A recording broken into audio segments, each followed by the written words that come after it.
What's a good? Terrible. That wasn't Geordie. Actually, that was attempted. That was Welsh. I was going for Welsh there because I want to talk about Gareth Bale. The news is that it's here and it's dropping. Now I'm going to just sit down and shoot the H-S-H-I-T. Not the best start I've ever had on a video.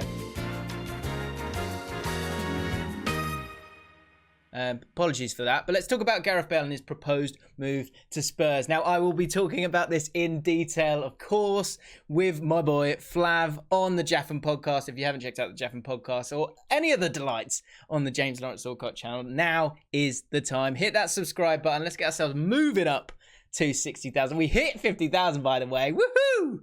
Thank you so much, everyone who has subscribed. 10,000 subscribers in the last month. Something I've never, ever seen before. And it's amazing. And the videos that are doing well seem to be these ones where I just have a little chat with you. So I hope you're enjoying them. And here comes another one. So, Gareth Bale. We spoke about it a couple of weeks ago on the Jaffin podcast, talking about some of the comments that he'd made. That was a 60 million standoff in terms of the wages that he has. And it now feels like it's moving on.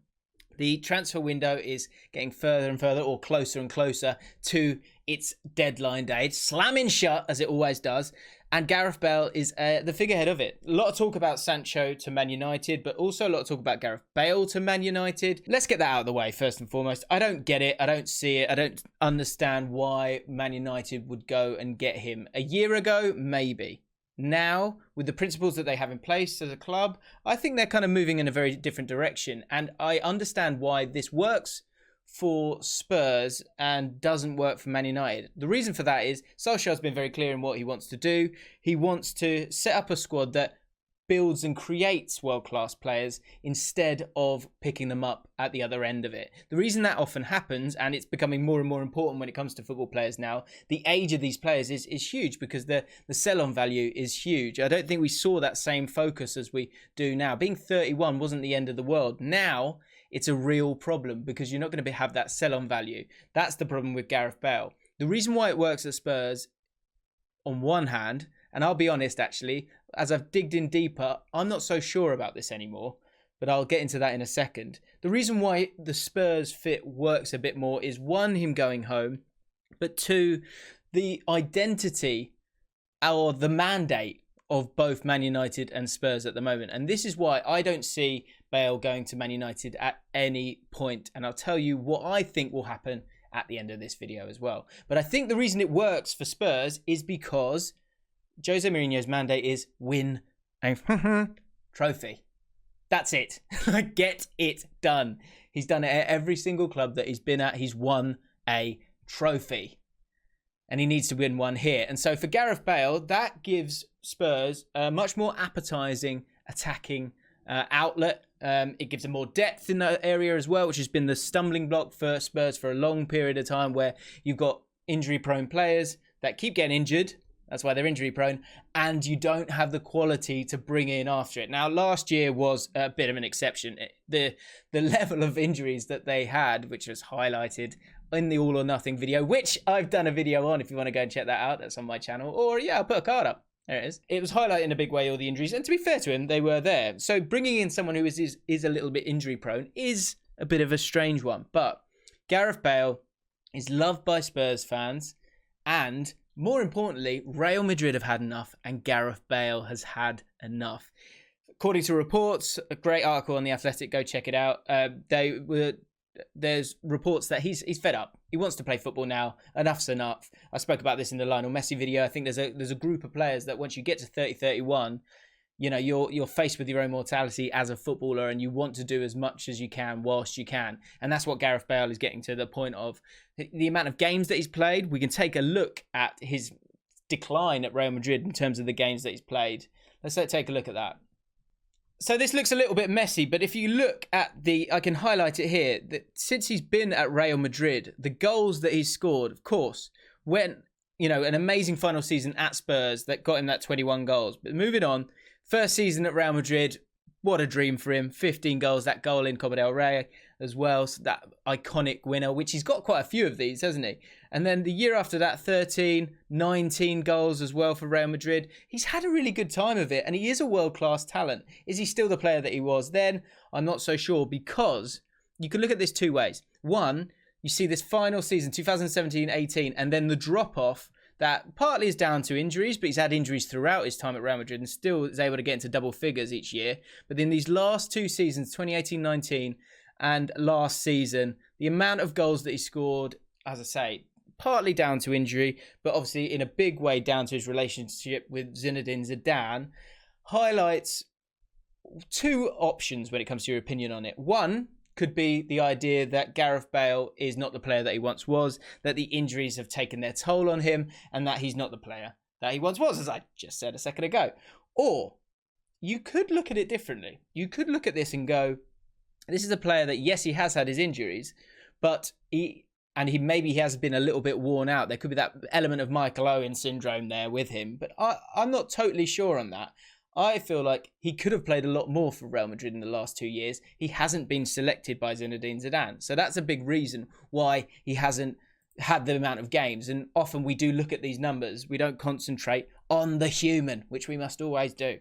And Gareth Bale is an amazing player. And the really big thing for him as a player now is he wants to play in those Euros. And he wants to have a defining tournament once again. And if Wales are going to do something, he kind of needs to have a defining tournament. So he needs to play football. He needs to be match fit. He needs to take that risk almost to understand if he is going to be injured or not.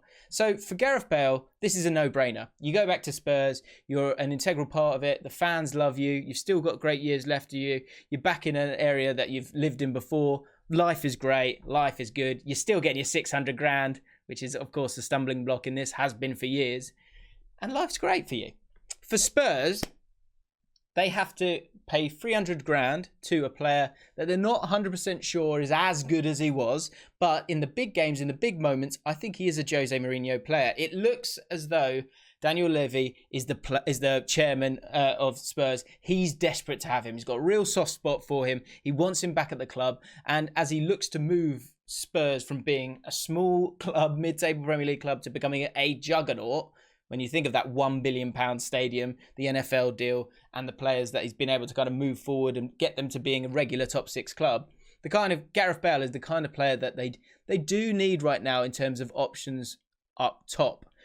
That said, moving it on to a tactical point of view, I'm not totally sure where Gareth Bale fits in this team. There are a few options. So this is the team that Spurs put together for the Everton game. It was lacklustre. It was disappointing. They had a few opportunities to score a goal, but Everton were the better side and deserved the victory. But in terms of the setup, and if you look at the numbers with the dark numbers there, that is the Spurs setup. This is pretty much the set and forget formation for Tottenham Hotspur. You might swap out Moura and bring in Bergwijn, but apart from that, ideally, that is the team that you want to put forward when it comes to Spurs. So what does Gareth Bale do if he comes in this team? What position does he play in? The ideal position for Gareth Bale, who can play anywhere along the front line, is probably on that left-hand side, which is obviously where Son plays. And I can't see that happening.